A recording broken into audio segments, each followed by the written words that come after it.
after I did that first Charlotte Bronson lip stain review, I knew I wanted to do some more product reviews on my channel. So I purchased 3 items all around the same time, and since I've been using them, I've developed some pretty strong opinions about each product.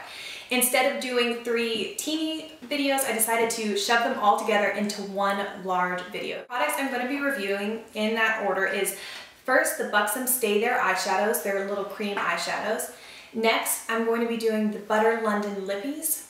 And then the last product I'm going to be talking about is Benefit's One Hot Minute. My idea is, once I finish filming this and edit and upload, that I'm going to put in the down bar when I start talking about the different products. So let's say you're only interested in the Butter London Lippies. In the down bar will be that time, so you can fast forward and then you can just hear me talk about that. Hopefully at least one or all of these will interest you, and I'm going to go ahead and start off with the Buxom. Here's an up close of the Buxom Stay There eyeshadow. This one is in Mutt. The cool thing about these that makes them different than other cream eyeshadows I've tried is the texture. It's almost like a sponge, and it's really neat, and it probably will be hard for me to describe, so the best thing would be for you to look at them at Sephora, but they are so light. They feel like nothing at all on your lid, and they are very blendable. So I'm just going to show you, I have 2 of them, and I'm just going to show you the swatches. All right, here are 2 swatches of the ones that I have. This first one is Pug, and this second one is Mutt. So as I said, the cool thing about the Buxom Stay There eyeshadows is that texture, that almost spongy, lighter than air texture. Just really feels light and natural, almost like you're not wearing anything on your lid. Right now I'm wearing Mutt, and the kind of just been my go-to look is just to put that all over the lid, up into the crease, and then just blend it out with a big fluffy shadow. To apply it, I apply it both ways. Some days I apply it with my finger, and then other mornings, I don't know, some mornings I just don't feel like getting my fingers dirty, so I use this Sephora Professional brush, and this is number 25, and it's the cream shadow brush. So I'll just dip that into the product and then just put that over my lid, up into the crease, and then I'll take a second fluffy brush and just blend it all the way up. Add some thick liner, and then I'm out the door. They are really good for lasting all day. I don't notice any creasing at all.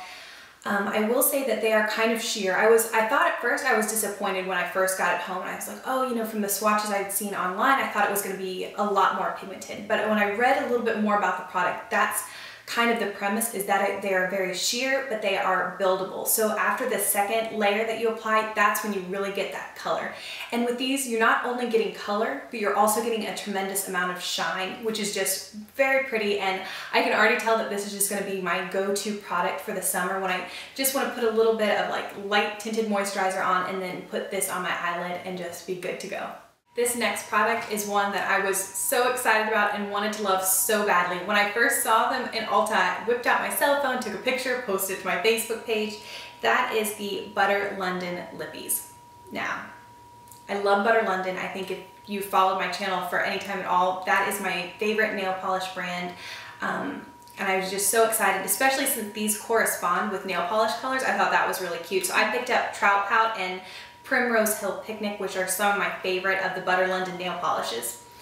So I'm going to try to stay on course and just tell you there's 3 things that I think you should know about these. The first is the scent. They are heavily perfumed, and I'm not saying it's a bad scent, but it is super strong and it sticks with you throughout the day. So that would be my first recommendation, is to really smell them when you go into Ulta and make sure that that is a scent that you don't mind to be smelling throughout the day. I'm a little bit sensitive to smells. I had to stop using the Chanel Vita Lumiere Aqua because it just bothered me. So that is a strike against them in my book. But if you love the scent, then that could be a total plus in yours, because you like to smell that scent throughout the day. So that can definitely be a pro and a con, just depending on the person. The next thing I want to talk about, and that I think really makes these a standout, is the pigmentation of these. Almost like a vinyl shiny finish, and they are so opaque, more opaque than any lip gloss that I have in my collection. So I'm going to show you that up close. Up top is Primrose Hill Picnic, and then down below is Trout Pout. And hopefully you can just see how much shine that you're getting. And just, I will say that I think Primrose Hill Picnic is just a little bit more opaque than Trout Pout, but I have no complaints with these regarding the pigmentation. Okay, so first the scent was either love it or hate it. Second, pigmentation, which I don't even think I have a lip gloss that can come close to these in pigmentation. And the third is stickiness. So first, you should know that I enjoy a sticky lip gloss. I think that it really helps with the wear time, but these are hands down the most sticky product I have ever put in my lips, almost to the point where it feels like my bottom lip and my upper lip like want to be glued together. And I also feel like it gets stickier the longer that you wear it. So that is probably my biggest complaint, is just the intense stickiness. I don't know if they had to make it that sticky to get that kind of pigmentation, but that is a definite negative in my book. So I do not think these are bad products. I've actually already seen some positive reviews go up on YouTube, but I just felt like I should put it out there that I'm a huge Butter London fan. These are not my favorite. They won't be going back and I will be using them, but I really think that they should have just taken down the scent just down a notch, just so it would be, you know, more universally pleasing, and then also the stickiness factor just can be a little bit uncomfortable on my lips.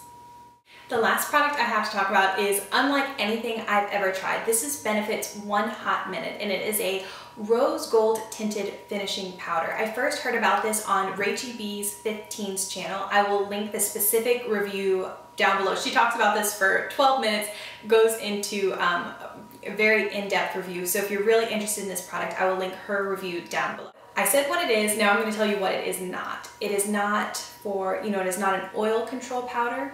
It is not a bronzer. It is not a highlighter for your cheeks. So it's unlike anything I have in my collection, which is why I was so interested in trying it. When I heard that it was rose gold tinted, I was a little worried just because I'm so fair, and I thought, you know, maybe this is more for medium skin tones, you know, more of a universal skin tone. But when I apply it lightly, it works for me. And I was wearing this in my last tutorial, which was the transitioning into spring. And I got a lot of compliments saying that my skin looked really luminous. And that was the only thing I had done differently, was use that product. When you look at it in the store in Sephora and you swatch it on the back of your hand, you're gonna be like, oh my goodness, it's so shimmery. I wouldn't want to put this all over my face. And I don't know how, but it's kind of like a miracle. It is shimmery when I swatch it, but when I put it on my face with a brush, it really, I don't notice any specific shimmer. I just see that it almost lifts my skin tone just a little bit, makes it look healthy.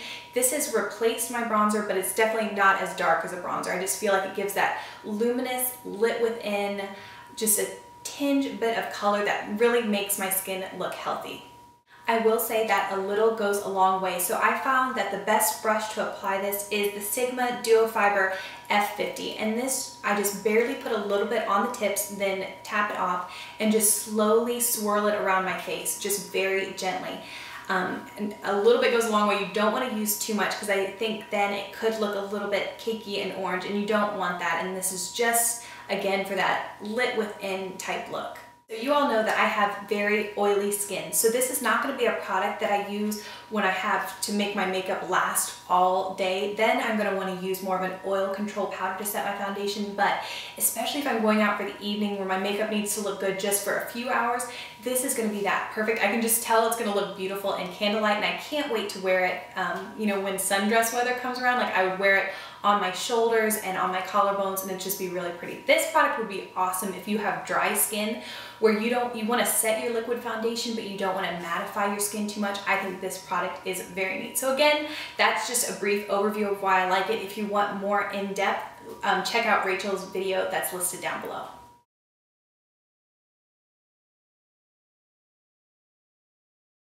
All right, I hope that you found something that was interesting or valuable to you. Thank you so much for watching, and I will see you in my next video.